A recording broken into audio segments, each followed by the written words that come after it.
നമസ്കാരം. ജപ്പാനിലെ ഇച്ചിക്കാവ സിറ്റി മൃഗശാലയിൽ ഒരു കുരങ്ങുണ്ട്. ആ കുരങ്ങൻ കുഞ്ഞിനെയാണ് ഇപ്പോൾ സോഷ്യൽ മീഡിയയിലൂടെ നമ്മളൊക്കെ കണ്ടുകൊണ്ടിരിക്കുന്നത്. പഞ്ച്. പഞ്ചിനെ അമ്മ സ്വീകരിക്കുന്നില്ല, അല്ലെങ്കിൽ അമ്മ നോക്കുന്നില്ല എന്നുള്ളത് മലയാളികളടക്കം ഏറ്റെടുക്കുന്നു. പഞ്ചിന് കൂടെയുണ്ട് എന്ന് പറഞ്ഞുകൊണ്ട് സന്ദേശങ്ങൾ അയക്കുന്ന തരത്തിലുള്ള പല വീഡിയോകളും സോഷ്യൽ മീഡിയയിൽ വൈറലാകുന്നുണ്ട്.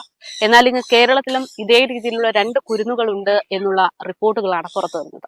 നമ്മളിപ്പോൾ നിൽക്കുന്നത് തിരുവനന്തപുരം സൂവിലാണ്. ഇവിടെ 2 സിംഹക്കുട്ടികളാണ് അമ്മ റിജക്ട് ചെയ്തതിന്റെ ഭാഗമായിട്ട് ഇത്തരത്തിൽ ഒറ്റപ്പെട്ടു നിൽക്കുന്നത്. ഒറ്റപ്പെടൽ എന്ന ഒരു വാക്കുകൊണ്ട് മാത്രം പറയേണ്ടതാണ്. കാരണം ഊണിലും ഉറക്കത്തിലും ആ കുഞ്ഞുങ്ങളെ ഓർത്തുകൊണ്ട്, ആ കുഞ്ഞുങ്ങൾക്ക് പരിചരണം ഉറപ്പിച്ചുകൊണ്ട് 5ഓളം പ്രവർത്തകരാണ് ഇവിടെ നിൽക്കുന്നത്. അതിന്റെ കൂടുതൽ വിശേഷങ്ങളിലേക്കാണ് ഡോക്ടർ നികേഷ് ആണ് നമ്മളോടൊപ്പം ചേരുന്നത്. സർ, ഞാൻ പറയുമായിരുന്നു, സോഷ്യൽ മീഡിയയിലൊക്കെ ഒരു കുരങ്ങിനെ കാണുന്നുണ്ട് ഇപ്പോൾ, ഒരു കുരങ്ങൻ കുഞ്ഞിനെ, അതായത് അമ്മ നോക്കാതെ നിൽക്കുന്ന ഒരു രീതി. അപ്പോൾ നമ്മൾ കേരളത്തിലേക്ക് വരുമ്പോൾ 2 സിംഹക്കുട്ടികളാണ്. സാറാണ് അതിന്റെ നേതൃത്വമൊക്കെ ഇപ്പൊ നോക്കുന്നതെന്ന് പറയുന്നത്. എങ്ങനെയാണ് പരിപാലനമൊക്കെ? കഴിഞ്ഞ ജനുവരി 21-നാണ് നമുക്കിവിടെ 2 കുഞ്ഞുങ്ങൾ ഉണ്ടാകുന്നത്. ഒരു മെയിലും ഒരു ഫീമെയിലും ആണ്. അവരെ അമ്മ റിജക്ട് ചെയ്തു. കുട്ടികൾക്ക് പാല് കൊടുക്കുന്നുണ്ടായില്ല. നൈല എന്നാണ് അമ്മയുടെ പേര്. അപ്പോൾ നൈല റിജക്ട് ചെയ്തതോടുകൂടി നമ്മൾ കുട്ടികളെ ഫോസ്റ്ററിങ്ങിന് എടുക്കുമായിരുന്നു. ഫോസ്റ്ററിംഗ് എന്ന് പറഞ്ഞാൽ ഫുൾ ഹാൻഡ് ഫീഡിംഗ് ആണ്. നമ്മൾ തന്നെ പാല് മിക്സ് ചെയ്ത് കുപ്പിയിൽ കുടിപ്പിക്കുന്ന രീതിയാണ്. അപ്പോൾ ഇവിടെ ഹോസ്പിറ്റലിനകത്ത് തന്നെ നമ്മളൊരു സ്റ്റെറൈൽ റൂം അതിനകത്ത് തയ്യാറാക്കിയിട്ട് അതിനകത്താണ് കുട്ടികളെ ഇപ്പോൾ മാനേജ് ചെയ്യുന്നത്. ഇനി ഒരു 3 മാസത്തേക്ക് നമ്മൾ തന്നെ ആയിരിക്കും ഫീഡ് ചെയ്യുന്നത്. അതിന് സ്വന്തമായിട്ട് അവർ ഇറച്ചി കഴിച്ചു തുടങ്ങുന്ന ഒരു പ്രായം വരെ നമ്മൾ ഫോസ്റ്ററിങ് ചെയ്യണം. അതിനുശേഷം നമ്മൾ വലിയ കൂടുകളിലേക്ക് മാറ്റും. ഇത് അപ്പോ അമ്മയില്ലാത്ത ബുദ്ധിമുട്ടൊന്നും കുഞ്ഞുങ്ങൾ കാണിക്കുന്നില്ലേ? ഈ വൈൽഡ് അനിമൽസിന് അങ്ങനെയുള്ള ഇൻസ്റ്റിങ്സ് പൊതുവേ കുറവാണ്. ഒരു ആ ഫീഡിംഗ് ടൈമിന് മാത്രമേ അമ്മയോട് അറ്റാച്ച്മെന്റും അങ്ങനെയൊക്കെ ഉണ്ടാവുള്ളൂ. അത് കഴിഞ്ഞ് വീനിങ് ഏജ് കഴിഞ്ഞാൽ, അതൊരു 14-18 ദിവസം കഴിഞ്ഞാൽ തന്നെ അവർ സ്വന്തമായി ജീവിക്കുന്ന ഒരു അവസ്ഥയിലേക്കാണ് വരുന്നത്. അമ്മയ്ക്കായാൽ തന്നെ പ്രൊലാക്റ്റിൻ എന്ന് പറയുന്ന ഒരു ഹോർമോൺ ഉള്ള സമയത്ത് മാത്രമേ കുട്ടികളോടുള്ള സ്നേഹം അങ്ങനെയൊക്കെ ഉണ്ടാവുള്ളൂ.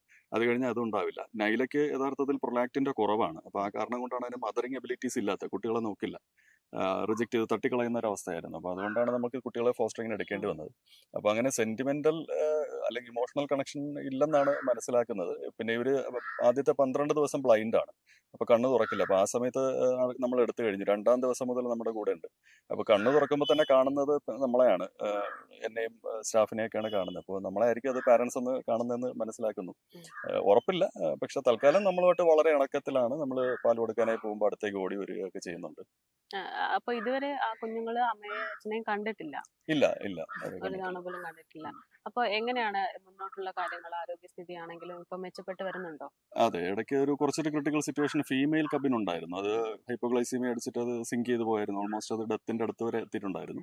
അത് പിന്നെ നമ്മൾ 24 hours കണ്ടിന്യൂസ് ആയിട്ട് ക്രിട്ടിക്കൽ മോണിറ്ററിങ് ചെയ്തിട്ടാണ് അതിനെ തിരിച്ച് ലൈഫിലേക്ക് കൊണ്ടുവന്നത്. ഇപ്പോൾ രണ്ടുപേരും ഓക്കെയാണ്. രണ്ടുപേരും സ്വന്തമായിട്ട് പാല് കുടിച്ച് തുടങ്ങിയിട്ടുണ്ട്. ഇനി നമ്മളൊരു കുറച്ചുകൂടെ വലിയ ഒരു ഫെസിലിറ്റി, ക്വാറന്റൈൻ ഫെസിലിറ്റിയുടെ മുകളിൽ തന്നെയുള്ള ഒരു ഫസ്റ്റ് ഫ്ലോർ മൊത്തം ഇവർക്കായിട്ട് ഒഴിച്ചെടുത്തിട്ട് അതിനകത്തേക്ക് ഇവരെ മാറ്റാനാണ് പ്ലാൻ ചെയ്യുന്നത്. കാരണം ഇവർക്ക് ഇപ്പോൾ അത് നടക്കേണ്ട പ്രായമാണ്. നടന്ന് മസിൽ ഡെവലപ്മെന്റ് വരേണ്ട പ്രായമാണ്. അമ്മയുടെ കൂടെയൊക്കെ 1 കിലോമീറ്ററോളം നടക്കും കാട്ടിലാണെങ്കിൽ. അപ്പൊ ഇനി അതിനുള്ളൊരു സൗകര്യം ഒരുക്കി കൊടുക്കാൻ വേണ്ടിയിട്ട് ക്വാറന്റൈനിന്റെ മുകളിലേക്ക് മാറ്റുകയാണ്. ഇപ്പൊ ഞാൻ ഇവിടെ വന്ന് ആദ്യം ഇതിനെ കുറിച്ച് അന്വേഷിക്കുമ്പോൾ ഇങ്ങനൊരു സംഭവം ഉണ്ടല്ലോ എന്ന് ചോദിച്ചപ്പോൾ അവര് പറഞ്ഞത്, നമുക്കിതൊരു ക്രിട്ടിക്കൽ സ്റ്റേജ് ആണ്. അതായത് ഇതിനു മുൻപ് ഇതേ സിംഹം പ്രസവിച്ചിരുന്നു, പക്ഷെ ആ കുഞ്ഞുങ്ങൾ നഷ്ടപ്പെട്ടു. അതുകൊണ്ട് ഇതിനെയെങ്കിലും, ഈ കുഞ്ഞുങ്ങളെങ്കിലും രക്ഷപ്പെടുത്തണം എന്നുള്ളൊരു ലക്ഷ്യത്തോടെയാണല്ലോ പ്രവർത്തനങ്ങൾ. അതിനെങ്ങനെയാണ് നോക്കിക്കാണുന്നത്?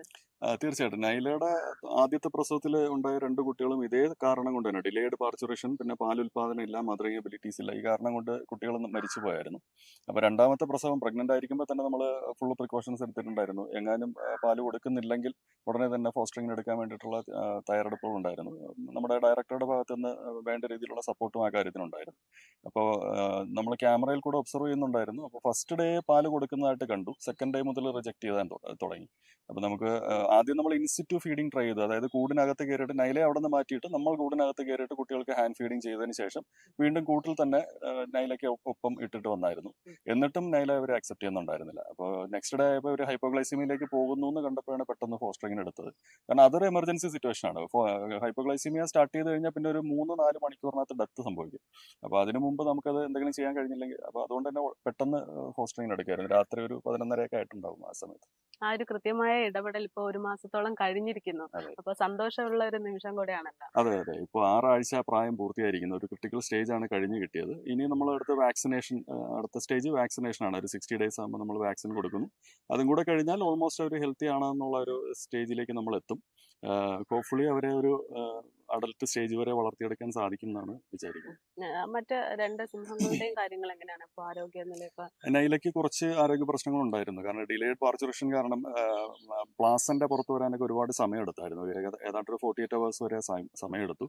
അതിൻ്റെതായ പ്രശ്നങ്ങളുണ്ടായിരുന്നു. മെട്രൈറ്റിസിന്റെ തുടക്കമൊക്കെ കാണിച്ചിട്ടുണ്ടായിരുന്നു. പിന്നെ പാലുൽപാദനം കുറവാണെങ്കിലും ഉള്ള പാല് അകിടിൽ കെട്ടി നിന്നിട്ട് മാസ്റ്റൈറ്റിസ് പോലത്തെ സിറ്റുവേഷൻസും ഉണ്ടാകാൻ തുടങ്ങിയായിരുന്നു. അപ്പോൾ അതുകൊണ്ട് തന്നെ നമ്മളൊരു ആന്റിബയോട്ടിക് കവറേജ് ഒക്കെ കൊടുത്ത് നൈല ഇപ്പോൾ ഹെൽത്തി ആയിട്ടുണ്ട്. ഇപ്പോൾ നല്ല രീതിയിൽ ഫുഡൊക്കെ എടുത്തു തുടങ്ങി.